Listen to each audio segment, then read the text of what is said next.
Well, good afternoon. Welcome, everyone. My name is Michael Haller. I'm a project graduate of the Whiting School of Engineering and also the School of Medicine. I'm also a member of the Johns Hopkins University Biomedical Engineering Advisory Council. It's my pleasure to invite you to join us on the festivities this weekend at the Alumni Weekend of 2025, as well as this Hopkins at Home Wood lecture, AI and Data Science, Applications for a Connected World. AI and data science are transforming the way that we live, work, and connect with the world. From healthcare to social media, cybersecurity to language processing, AI's impact is vast and growing.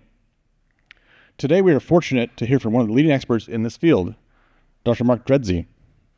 A pioneer in computational linguistics and machine learning, Dr. Dredze will share the latest research and groundbreaking initiatives from the Johns Hopkins Data Science and AI Institute, exploring how AI is shaping industries and affecting our daily lives.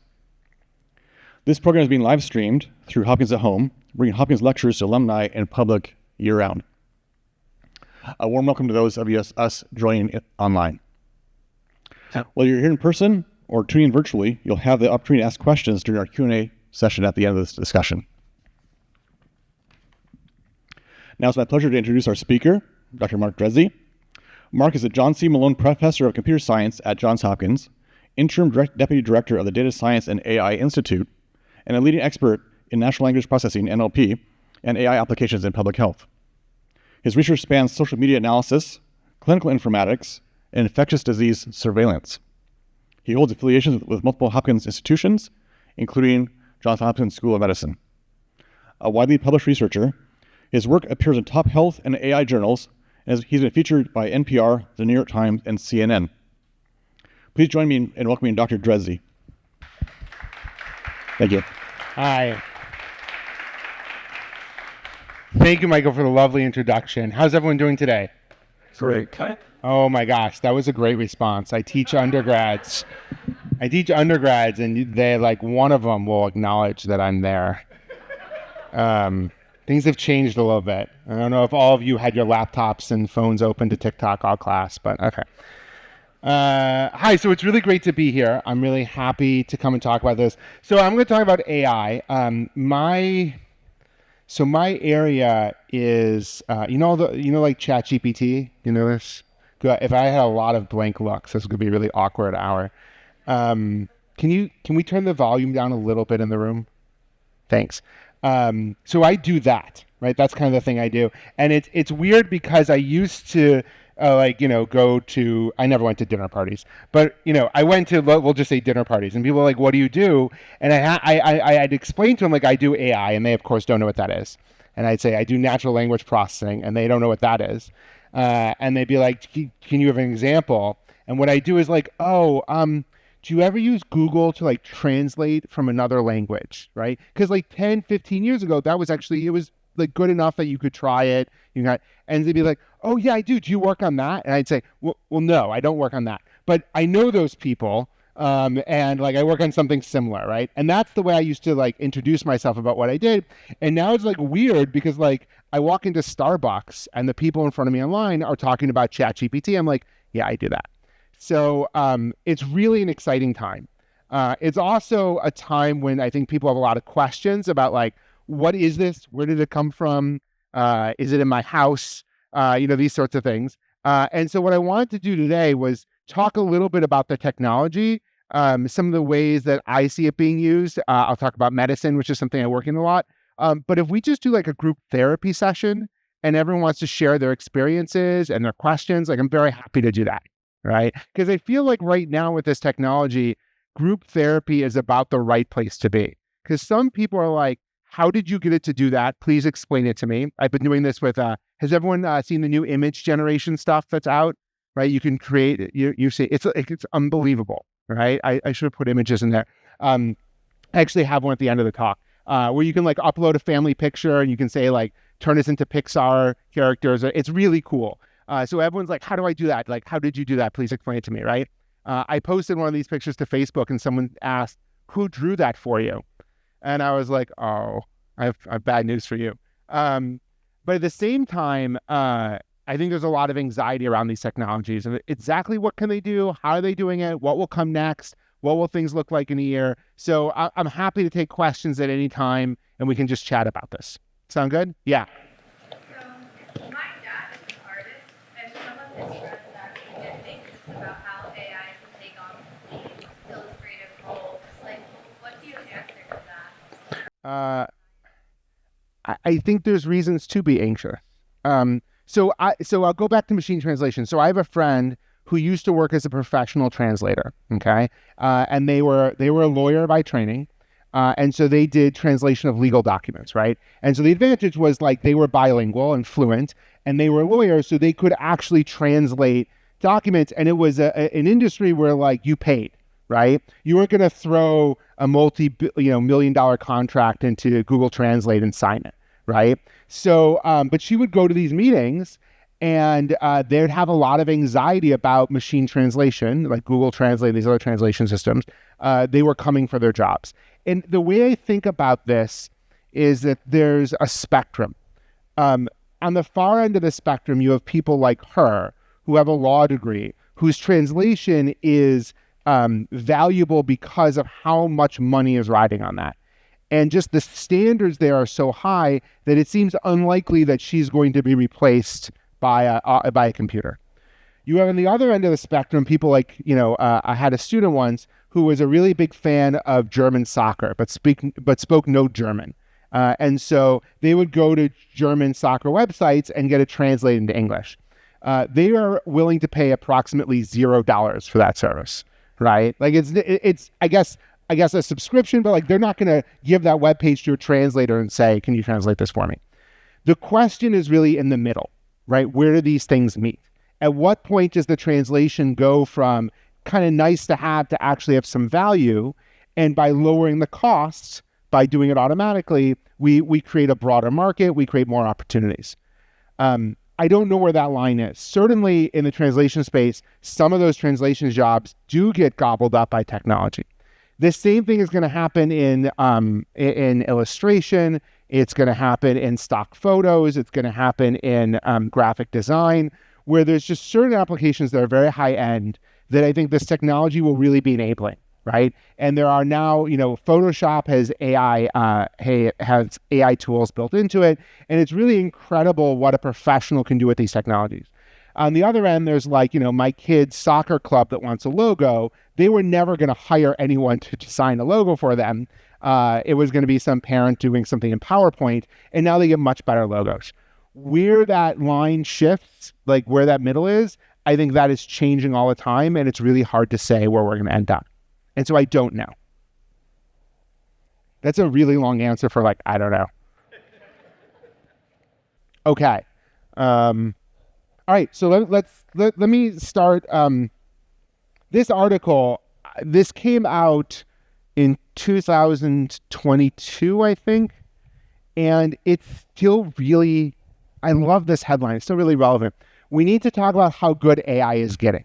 And this predated, I think, a lot of people's awareness of the technology, but it was people like me were using it, and we were able to say, like, this is good. Like, I walked around for a long time at Hopkins talking to doctors, telling them, I can build technology to do certain things. And what I meant by that was I can build technology that sorts of does the things that we hope you might want to do, and it might be good enough. And there was really a shift to say, like, no, it's actually good enough. Like, we really can use this in real situations. Certainly in medicine, there's a lot of places where we're using it now. And there was this realization, I think, broadly, that this technology was coming. And I think now it's here, and we're having even more of these conversations. So let me just take a step back and explain to you what the technology is, because a lot of people throw around the term AI. The meaning of that term has changed. So let's be a little more specific. The technology I'm referring to very specifically are language models. How many people have heard of language models or large language models? Okay, great. A lot of people. That's very weird, by the way. It would be like going into like a grocery store, and how many people know what a Fourier transform is? And like everyone raises their hand. It's like, what is going on in society that this is a thing now? Okay. So, but like language models go back decades, and the population knew about them was small. So let me just explain to you the core idea behind a language model, because it's really simple. Here's a sentence. I ate blank. What do you think is in the blank? People shout out some things. Food, lunch, banana, bagel, snack. nouns, quickly, right? There's a lot of different things that could be there, right? Some things can't be there, like elephant is probably not there, green is not there, right? Okay. If I do this, and I'm going to add a little more context. For dinner, I ate. What are the things that could be there now? Mashed potatoes, chicken, spaghetti, right? So we narrowed it down. So lunch isn't, I mean, sometimes for dinner I do eat lunch, but lunch is not there, right? A lot of words kind of disappeared, right? I can add more context. As a vegetarian for dinner, I ate a salad, tofu, right? The point is, you hear the word vegetarian and you're like, okay, well, this has got to be specific to vegetarians. It's probably not popcorn, right? And if I added this context, despite being a vegetarian, for dinner I ate ribs, right? It's incredibly narrow. And so what's going on here is I'm asking you to do something very, very simple, which is, what do you think the next word is? And what you're doing is you're incorporating more and more context into that decision and narrowing the scope. Fundamentally, this is what language models do.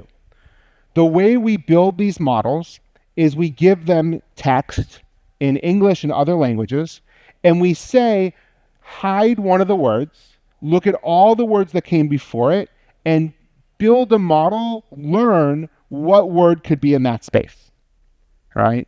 And so all it's doing is computing probabilities.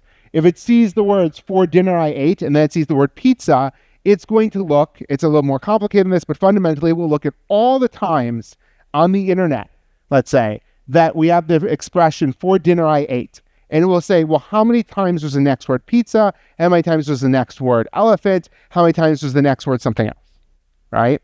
And then we'll get a probability of how likely the word pizza is to be there, right? So that when we say to the model, okay, what do you think the next word should be? It has a probability distribution over all the possible words, and it can fill them in. We have been doing this for decades. This is not new. There are a couple things that are new.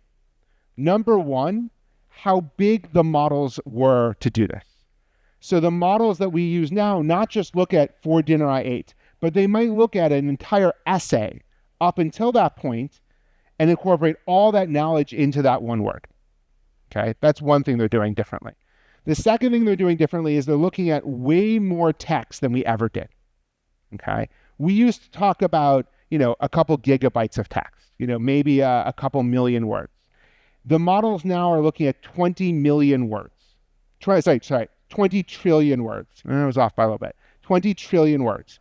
It's hard for me to conceptualize how many 20 trillion is, but this is not Wikipedia. This is printing out Wikipedia, putting on a one-sided, piece of paper, really, really small font, and then filling this entire room with bookshelves just with that Wikipedia over and over and over again. It's a massive, massive amount of text, right? Way more words than you would hear in many lifetimes. In order to do that, we need computers, right? You can't build a very big model on lots and lots of text without computers. So that's been the third secret ingredient, is we've thrown lots and lots of computers at this. When we did that, we kind of discovered something surprising. Let me show you an example. This example is already a couple of years old. I still think of it as being very impressive, but this is old by now. When I found out my grandma was in the hospital, I felt a particular color. When someone cut me off in traffic, I felt a different color. What is the most likely color I would see if I combined these two colors? So does anyone know the answer? Yeah? Purple? Is everyone good with purple? Okay. So what we did, not me, this example is from Google from 2022, I think, maybe 2021, I don't remember. They built a giant model and they gave this to the model and they said, based on everything you've seen about all the text you've looked at, what is the next most likely word? That's it. What is the next most likely word, right? And maybe that word is the word the. And they said, great. Given all of this and the word the, what is the next most likely word? And keep going until we tell you to stop. This is what it output. The color that I felt when I found out my grandma was in the hospital was likely a sad color like blue. The color I felt when someone cut me off in traffic was likely an angry color like red. If I combine these two colors, I would likely see purple. The answer is purple. Okay. And so what we discovered is that when we're asking a model to predict that next word, just like I asked you to do, and despite being a vegetarian, for dinner I ate, what you were doing is you were using a lot of knowledge you have about the world, what people eat for dinner, right? What vegetarians don't eat, and the fact that the sentence is specifically telling you that it should be something vegetarians normally don't eat that other people would eat for dinner, right? And all of that was going into you saying the word steak or ribs or whatever it was. And it turns out for the model to effectively capture the next word after a very long sequence, it seems to be learning those types of things. And so now it can produce output like this, where the output is really just asking the model, what is the next most likely word to follow? Here's another one. This is also a real example. Michael is at the really, okay, let me see who gets this. Not everyone gets this one. Michael is at that really famous museum in France looking at its most famous painting. However, the artist who made this painting just makes Michael think of his favorite cartoon character from his childhood. What was the country of origin of the thing that the cartoon character usually holds in his hand? Does anyone know? Japan? Does anyone else have it? Yeah? Italy? Anyone else? All right, why is it Japan? Yeah, I don't know. You keep going. You're doing great. But keep going. Explain. So originally it would be at the Louvre, and then the most famous painting there is Mona Lisa. The person who created it, I actually forget the name, but I know it's one of the Teenage Mutant Ninja Turtles. And Yeah. and so It's Leonardo. thank you. I think it's purple, and I'm pretty sure he holds like whatever the blade is. A katana. Yeah. And it's from Japan, right? You said Italy. Who said Italy? Why? That's also the next most common answer. Right. Okay. You just okay. Right. So this is the answer. So and it's mostly what you said, except this is wrong. It gets Japan as the right answer, but Leonardo da Vinci doesn't normally hold a katana. It's the turtle that right, but it still gets the right answer. All right. So this is to me really impressive, and this is the core of the technology. Is just what's the next word. We've added a lot of tricks to it. And we've made it better, and there's a lot more to say that I'm not going to go into because of time, but the core of the technology is just what is the next word, I should say. So I'll give some examples of where this led to. GPT-4, which was a model that came out, I think, 2 years ago at this point. It's old. But this is where they started to run these models on different ways of judging knowledge. So these are a bunch of exams. You see there's AP tests here, there's SAT tests, the LSATs, and they scored the model's ability on all these things, and it does well, right? It got 5s on most of the AP tests. It's scoring in the 90th percentile on some of these tests, right? It's not perfect, but like it's doing pretty well. Right? Again, the only thing it knows to do is predict next word. But the thing is, the internet is filled with a lot of stuff, right? And it's not just filled with knowledge, it's filled with computer code, it's filled with images. And so people have expanded this, we talked about image generation, to both image generation and understanding. So here's another example. This is also from GPT-4, where someone drew this picture. It's a little hard to see, but this is a design of a website. And what it says at the top is my joke website. And you see it's kind of like in a little header. Really funny joke 1, a button push to reveal punchline, same but joke 2, push to reveal punchline, copyright OpenAI 2023. And they gave this to GPT-4 and said, please generate the code for a website based on this picture. And this is what it did, right? Because it's seen lots and lots of website code, and, website code and human language doesn't make a difference to the computer. It's seen lots of pictures, and so it learned how to associate all those things, and it could produce HTML and CSS files that do this. Yeah. Yeah, please. So for grad schools that get lots of applications, do they actually use software that takes your grades and your work experience and your personal statement to actually funnel the top applicants? Wow. Okay. So do schools use software in order to basically filter applications? So I don't know. I don't know what we do at Hopkins here at admissions. I think that okay. So let me just say I don't know. Let me say what I think. I know you're asking. I don't know, but I'm going to tell. I'm a professor. When I don't know the answer, you just get a longer answer. That's what happens. Right? If it was yes, I just say yes. Right. So I think there are a lot of opportunities to use this type of technology to help, but not in the way that I think a lot of people fear, which is it's just going to decide who gets admitted.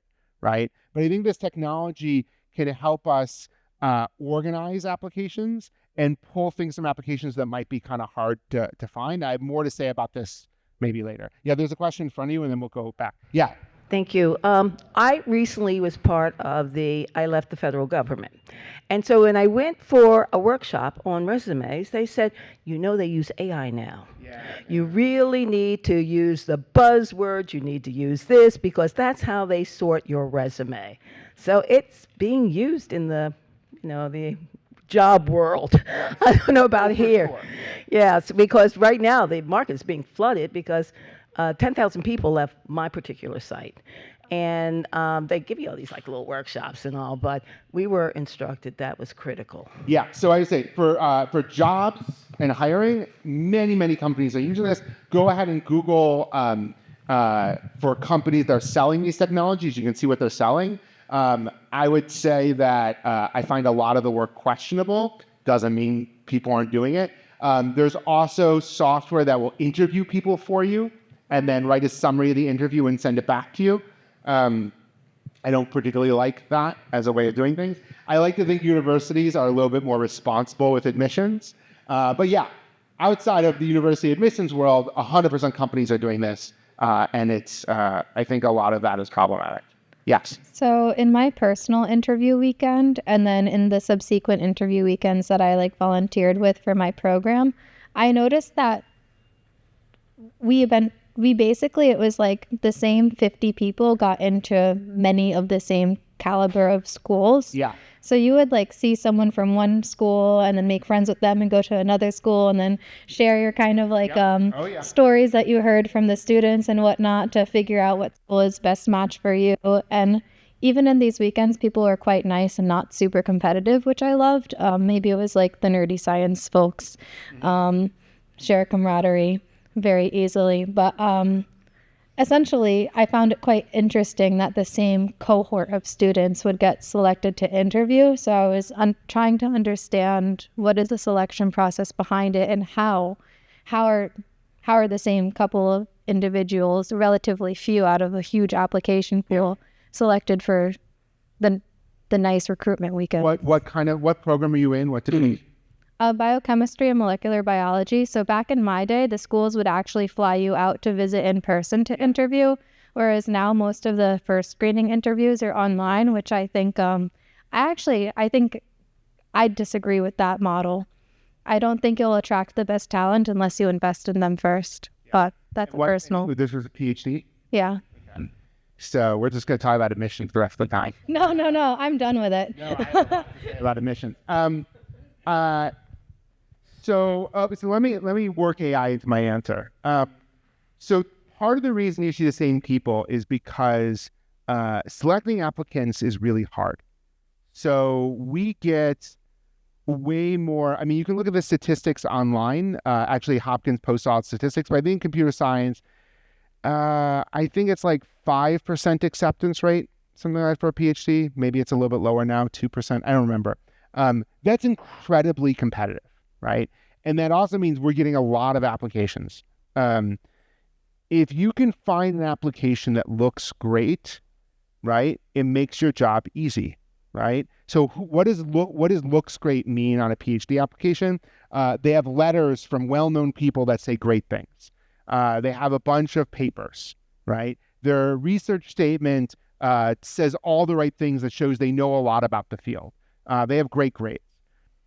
It's not that hard to find those quickly. And so people latch onto those. And given that there's a finite number of those types of applications, they get all the invites, they get all the interviews and such, right? Where I think AI can help is that there's a large number of people who I think are of that caliber, but don't have applications that look like that, right? So why don't they?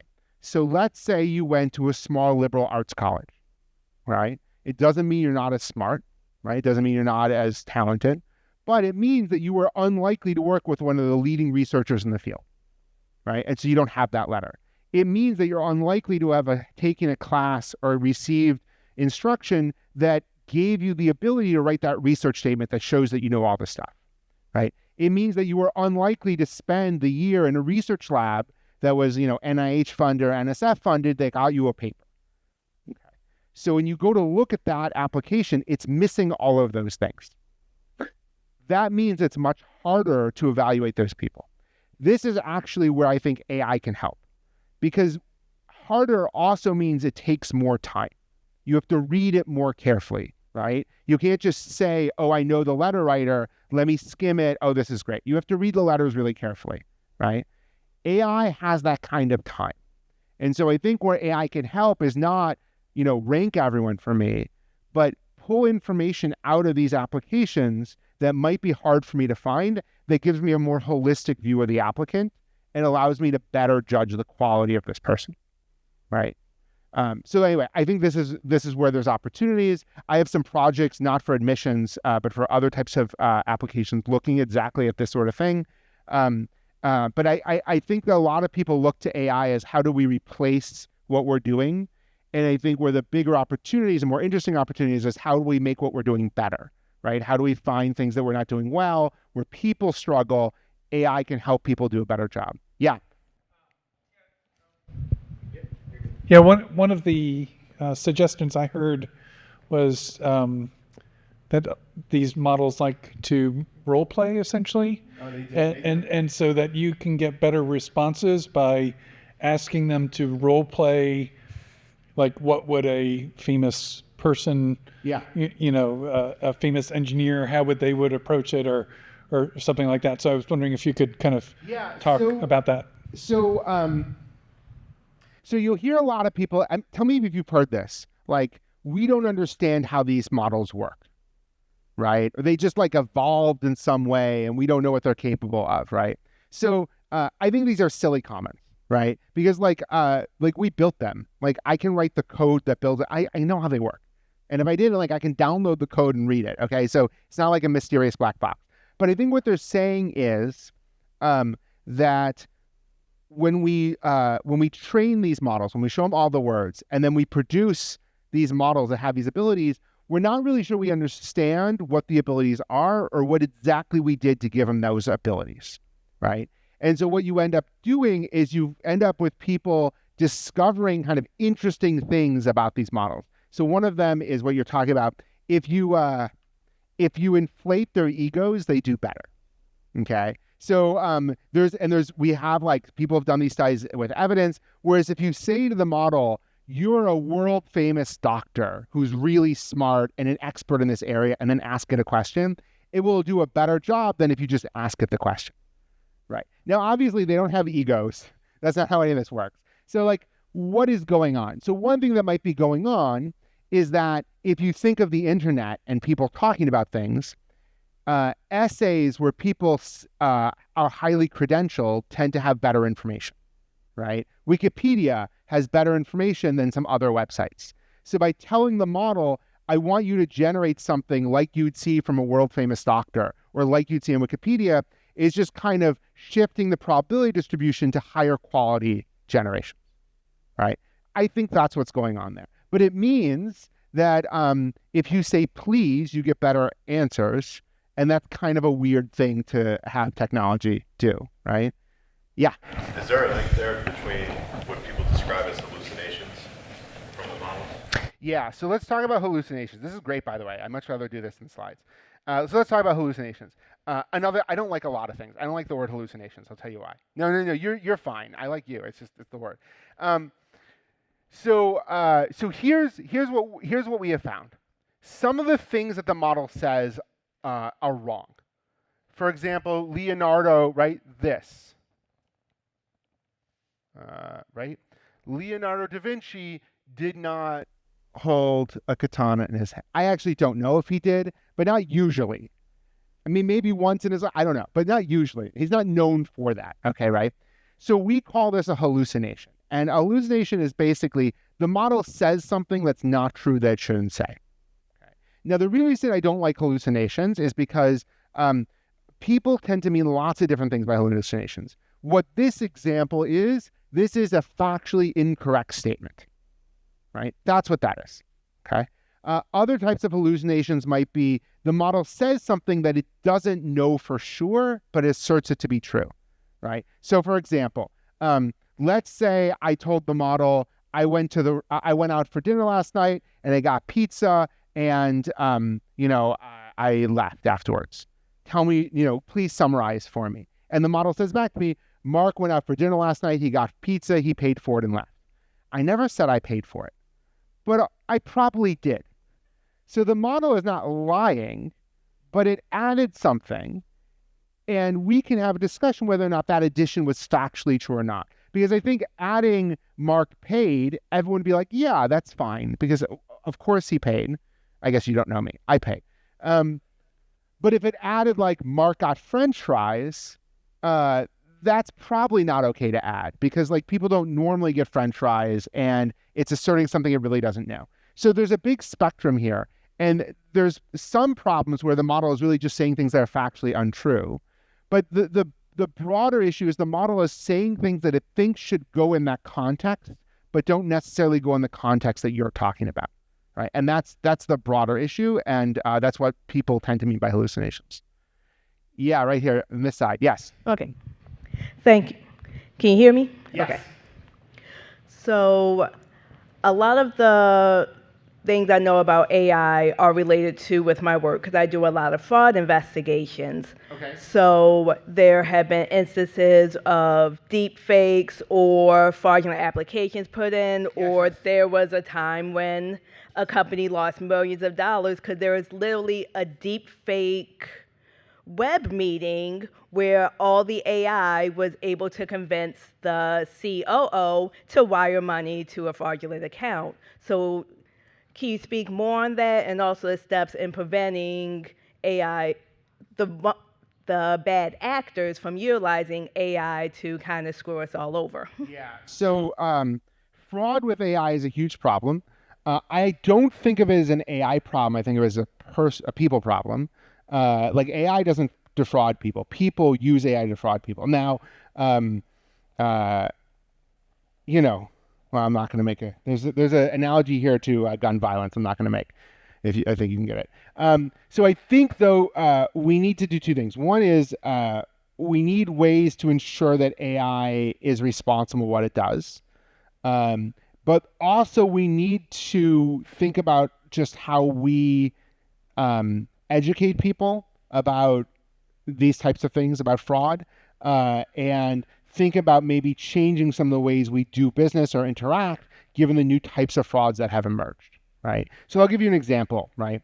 Credit cards, right? So the way we used to swipe credit cards is you go and you swipe the card, right? And then we moved to chips, right? That was because there was a vulnerability that we knew about this vulnerability for decades. We just didn't care. But there was a vulnerability in the way that we were using credit cards, and people exploited it and stole lots of money for years. And we decided we need to just change the way we use credit cards, right? That the old swiping technology doesn't work, and we need to use chips, right? So sometimes the way we deal with fraud is we change the way we do business. We change the way we operate because we know that there's fraud, and that's the way around it. But we also need to think about what we can do to make the technology safer. I'm a big proponent of that, but I worry that we shift too much the responsibility onto that, because criminals and fraudsters are super clever and they usually find ways around it, right? So if you think about spam, spam for years and years was an arms race, right? Where spammers would get better at what they did, the companies would get better at detecting and blocking it, and then the spammers would just get better, right? And it was an arms race, and it wasn't until we changed the way that email really works, that's why spam has mostly disappeared, right? And so I think we need to think about it in the same way. Yes, we need to think about how we can improve the technology to prevent fraud, but we also just need to think about, is there a better way that we should be doing things where, I wouldn't wire money to someone if they sent me an email with, unless I knew them and could verify it. We used to think, but talking to someone on Zoom is safe. Maybe we need to get past that and think of another way to do verification. Sorry, there was another question on the other side, then we'll come to you. So mine's a kind of follow-up to that question. Please. What about the danger of AI itself? Since it can learn on its own, are we approaching a world where, AI is going to run us? So I've heard this many times. So this is the existential crisis around AI that presents an existential threat to people. So I don't think that's true, right? And I think it's helpful whenever I talk about this, I stop saying AI and I start saying computer programs, because they're just computer programs, right? So am I worried that computer programs are going to become sentient and take over? No, right? They're computer programs. They're running on computers. We can stop them. We can unplug them. We can just not use them. I mean, we control the technology. What I worry about is people. And I worry that people will do things that are irresponsible because, we're good at that. And so I think that people will use the technology in irresponsible ways. I don't think that will end human civilization. I don't think that, it's going to be a Terminator situation, right? But I do think that fraud is a problem. And so that's where more of my concerns are. I think disruptions to the labor market are a problem. But disruptions to the labor market are in our control, right? So doctors, for example, should doctors be worried that the technology is going to come and take their jobs? And doctors are far less worried. Part of the reason they're far less worried is you cannot practice medicine in the United States without a medical license. No matter how good I am at being a doctor, right? I'm not allowed to do it because I don't have a medical license. End of story. There is no license required to be an illustrator, right? Or a graphic designer, or a university professor, by the way. And so those jobs are higher. We could change that, right? We can make rules that say, in order to design logos, you must go to school for this many years, and you must have these qualifications. You must be certified by the board of your state. And if we did that, those jobs would be protected in a different way than they are now. So I think that I'm not worried about these kind of existential risks. I'm worried about people and the systems we set up and how we use the technology, but not about the core technology itself. Here and then there.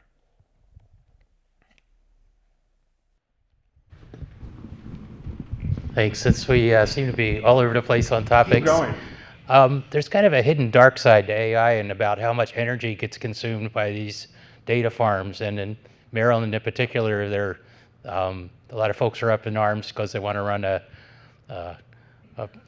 an energy line across western Maryland so that they can have a data farm in Virginia. Is anybody thinking about quantifying the benefit of AI versus the amount of energy it uses? So a lot of people are. So the question is about the energy use of AI. So basically, all these computers require huge amounts of energy. I think it's Microsoft bought 3 Mile Island to so they have a nuclear power plant powering their computers. Right. That's a lot of energy. So I think I look at this from two sides.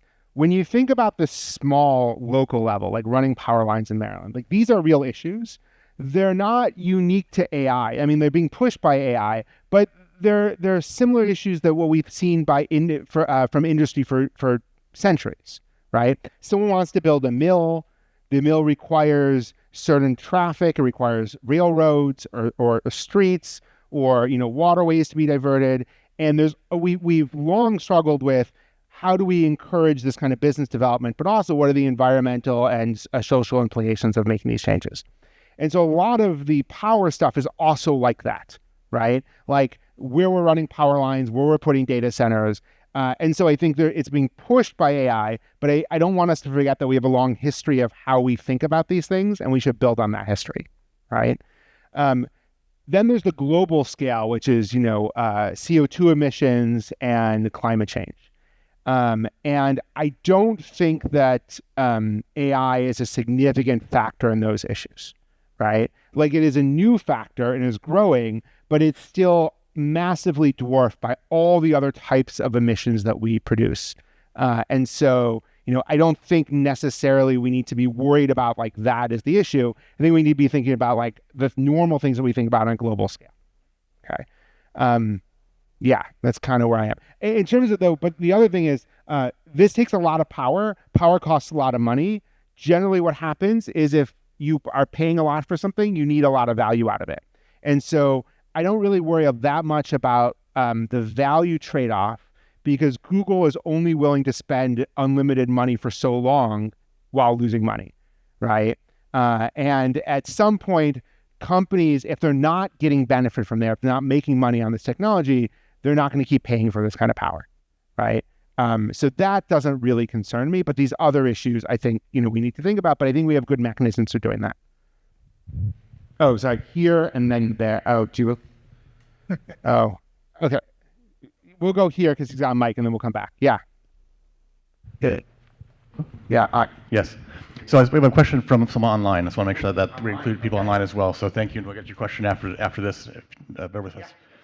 Back on some of the challenges with AI, are there precautions to prevent AI software or computer programs, to use your term, from learning how to code and produce its own computer programs secretly on the side to take over networks and computers?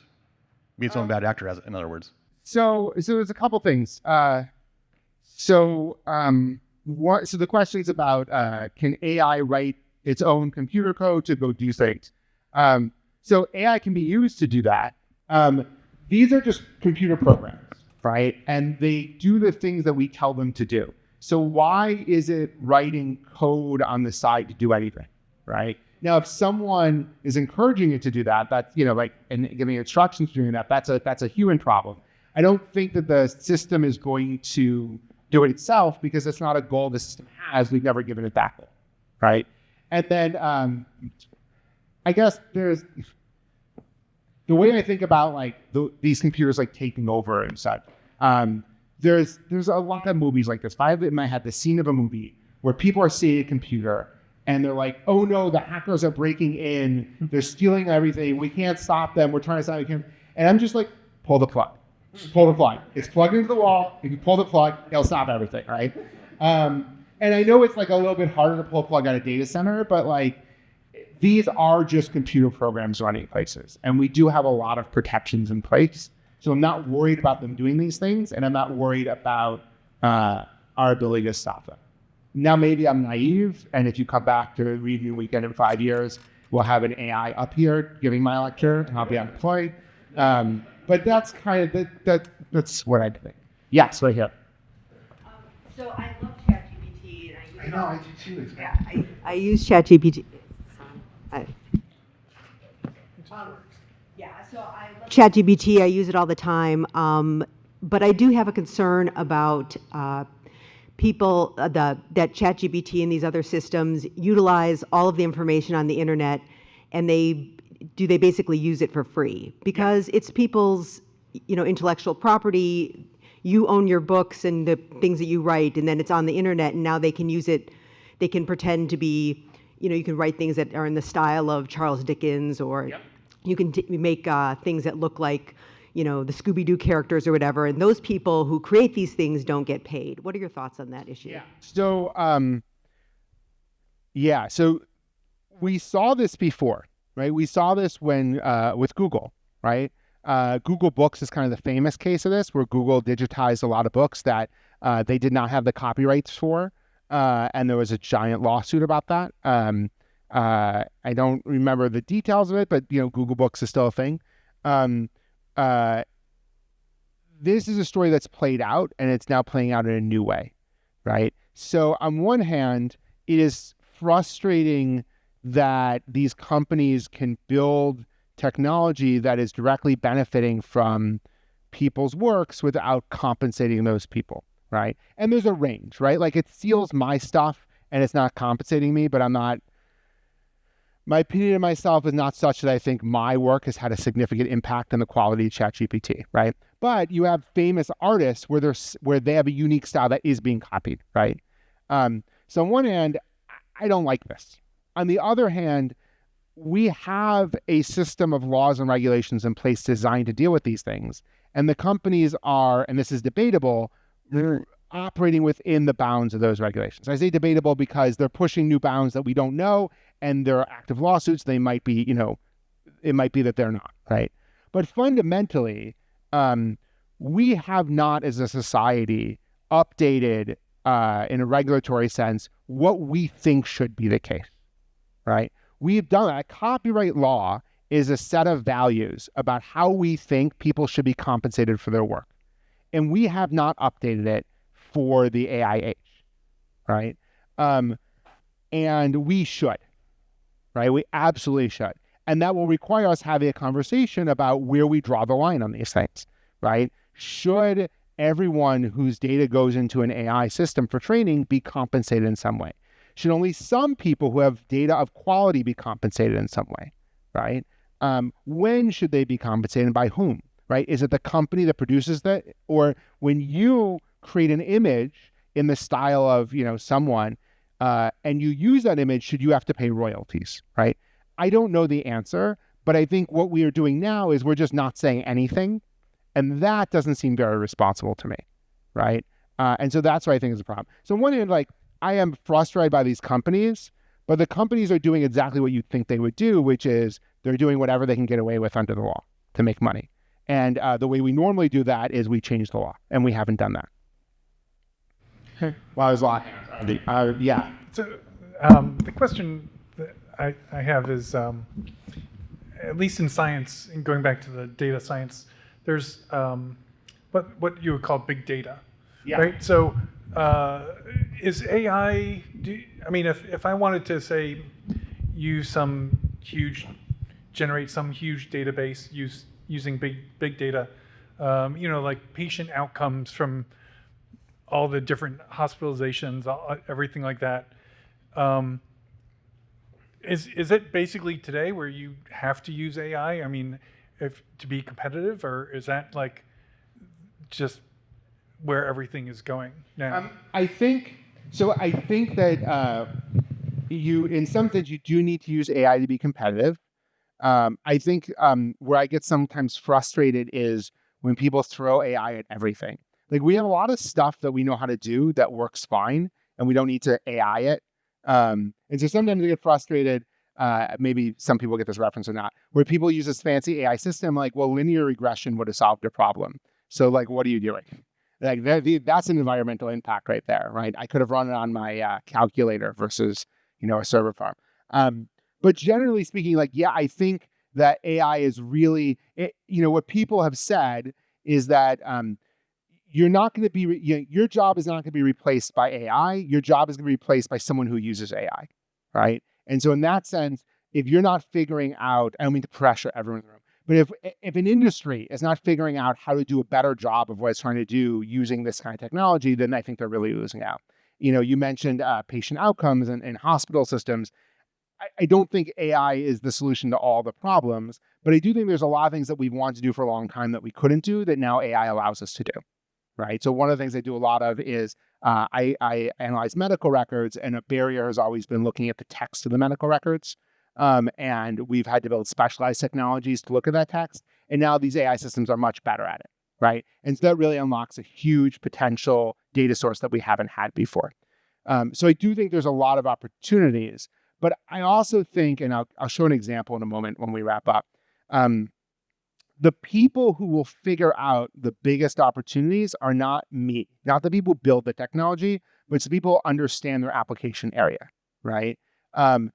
This is certainly true of medicine, where I work a lot. I think where I see a lot of failures of technology in medicine is where the ideas are coming from the technologists, where they come in and this is what we know how to do, this is what's possible, but they don't understand that our healthcare system is incredibly complicated and there are value points, and they don't see what those value points are. Doctors do, nurses do, right? And so the game for me is ensuring that those doctors and nurses and other healthcare professionals understand enough about what the technology can do that they can identify the places where it can have the biggest impact, right? And I think that's not just true of medicine, that's true of all these fields, right? So I get worried in hiring when technology companies come in and be like, oh, we can scan all your resumes and such, right? What I want to hear is from people who work in HR what are the biggest challenges they face, and how technology can help them face those challenges. Let's take a question here. Online. Okay, let's do this one, and then we'll do it offline. Oh, let's see, Kara Swisher. Kara Swisher, yes. Kara Swisher. And she said that Doge is going into the government databases because what they want to do is take all of those stove-topped databases like the Treasury database, the Department of Labor, which she said was the most valuable one, which I thought was interesting. Which one? Department of Labor. Okay. And they want to pull them all, and then they're going to create the mother of all AI systems by combining all of that all those government databases with the publicly available databases. Is that legal? And is that realistic? Is that legal? Well, I don't know. I mean, would anybody stop them? And would that be? Those are very different questions. Okay, legal. Let's say evil. It could be evil too. Evil. That's what I'm worried about. Let me see if I can give an answer that doesn't touch too much on what might be happening in Washington, D.C. Connecting more data together gives you more information. I don't think that's a very controversial thing to say. Historically in the government, like, so for example, after 9/11, one of the 9/11 Commission's findings was we were way too stovepiped, right? And that we had all the information, just no one was able to connect it. And so how do we break down those barriers and connect information? The reason, though, we have those barriers is laws. And we don't want the government being able to connect some of those things. So I think this goes back to like the copyright issue. Like, this is up to us as citizens of the United States and who elect people to make the laws. What is the balance? We could create a system and a government that has access to lots of information, that can tie it all together, that can make decisions. And that system would have a lot of efficiencies and be able to do a lot of things. But there's a lot of dangers, obviously, in doing that. And the way we've dealt with this is we have made it illegal in some cases to make those kinds of connections, right? So I think that's certainly a trade-off and a balance that we have to decide. I don't think we get a vote anymore, but someone else will be deciding. Yeah.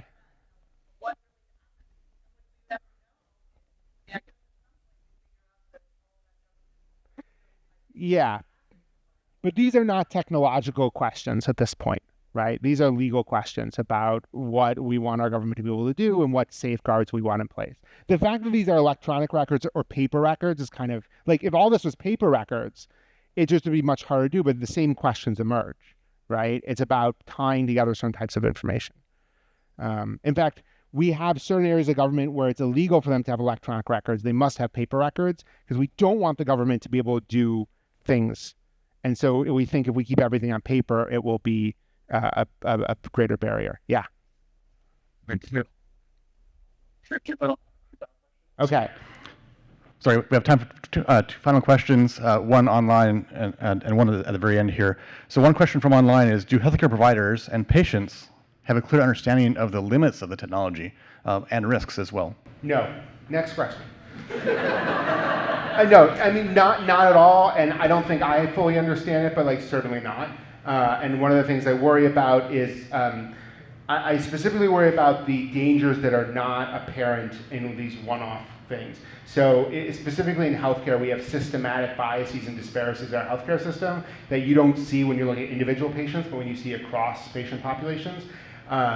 Those things 100% are true with this technology, and so I don't think people understand them or see them.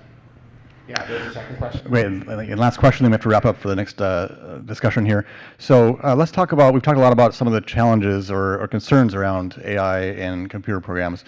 I'd like to ask a question about some of the opportunities. Last question is kind of a very open, blue sky question. I know at my firm we've actually used machine learning to help look at patient outcomes from medicines that we've been testing that may have failed in a broad population, that we can then scan people's genomes from these trials to identify the right patients for the right drug, as an example. What are some other opportunities that you can see? Yeah, so I'm going to give you, great. I'm going to show like 3 slides, because I think, like I said this before, that I think the greatest opportunities are not what I think, but what people who are facing real challenges, when they understand what the technology is capable of, what they can do. So I'm going to give an example. This is a medical example. So there's a new set of models called reasoning models. The one I'm showing here is OpenAI's deep research model. I wrote this question, but I did it to show a friend. So she told me that like it's not a great question, but she sees what I was trying to do. I'm not a doctor. So I asked that question. Among hospitalized pediatric, is anyone here a medical doctor? Okay, so I'm going to read this and you can give me a thumbs up or down, or maybe you don't know. Among hospitalized pediatric patients with acute asthma exacerbations, what is the comparative effectiveness of intravenous magnesium sulfate versus non-invasive ventilation in preventing progression to intensive care or of intubation? Does that roughly make sense? I was told that's not the outcome you'd want to track, but I don't know what it is, so okay. So what this system did is it asked me a couple clarifications. I was like, can you please clarify a few details? Are you looking for a specific age population? Should we prioritize certain studies? This sort of thing. And then I wrote, with some help, this response. Here's what I want you to do. Okay. So this is an example where there might not, I say might not because I think I made this up a little bit, but there might not be a current guideline written to answer this question, right? Instead, what you need to do is you need to do research by looking at a bunch of recent studies to try and figure out what the answer is. That is time consuming, and doctors need to do this all the time. It took 15 minutes, but the system came back with this. This is the first page of a 12-page report it wrote, where it went and found a bunch of studies that all fit the criteria I had. It summarized those studies for me and presented a series of recommendations based on the literature. It included tables of all the studies, included the citations. To me, this is a tremendous opportunity, right? I think there's a lot of questions I have about the accuracy and such of the system, but here's something where I think people do need input. There are thousands and thousands of questions that doctors have that we can't commission a study to do, maybe because it's only a handful of patients, we just don't have the time. And so a system that could go out there, collect the information and present to the doctor in a way that doctors can then make more informed decisions, I think that is a tremendous opportunity, right? But then this is what my friend came up with, which I loved. They're a pediatric hospitalist. So they said, hey, can you explain this to a kid? And this is what the system produced, right? And they looked at this, and this needs a little bit of work, but they're like, this is something that we could print out and give to kids to help them understand what is going on. There is no market for creating these things at scale, right? In the sense that like they don't have time to commission this or design these, right? But to go to a kid and say, hey, I have a specific patient with a specific issue. Can you generate a little cartoon that I can use to explain to them what's going on? I would never have come up with this idea, right? And I think this is where there's a lot of opportunities and where I see a path forward. So that's just an example. I think this is I love this comic, a little bit of a danger of all this, which is that basically like this is coming whether, will be the impact of ChatGPT on our business or medicine. There's a lot we don't know, like how much of what it says is made up. It'll take away jobs, security risk, damage. What do we know for sure? That everyone's going to use it everywhere as fast as they can, right? And I think like this is just the reality. I can't stop this. And so I think it's important to think about what are the dangers we should be trying to prevent? And also, what are the real opportunities here to do things, not that are my ideas, but that are your ideas. All right, I'm going to stop there. Thank you very much. This was a lot of fun.